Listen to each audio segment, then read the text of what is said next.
Social democratic party of India ಪ್ರಶ್ನೆ ಮಾಡ್ತದೆ. ನಿಮ್ಮ ಕಾಲರನ್ನ ಹಿಡಿದು ನಾವು ಕೇಳಲಿಕ್ಕಿದ್ದೇವೆ. ಯಾವುದೇ ಅನ್ಯಾಯವನ್ನು ನಾವು ಸಹಿಸೋದಿಲ್ಲ.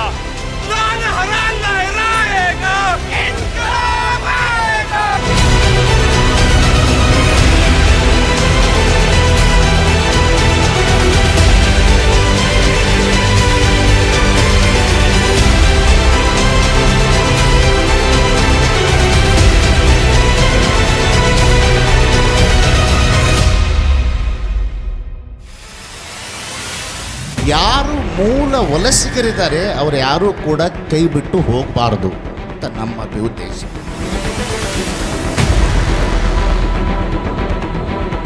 ಈ ನಾಚಿಕೆಗೆಟ್ಟ ಕೇಂದ್ರ ಸರ್ಕಾರ ನಿಮ್ಮ ಸಿಟಿಜನ್ಶಿಪ್ ಅನ್ನ ಟೆಸ್ಟ್ ಮಾಡಲಿಕ್ಕೆ, ಪ್ರೂವ್ ಮಾಡಲಿಕ್ಕೆ ಹೊರಟಿದೆ ಅನ್ನುವಂತ ಕಟು ಸತ್ಯವನ್ನು ನೀವು ಅರ್ಥ ಮಾಡ್ಕೊಳ್ಬೇಕು.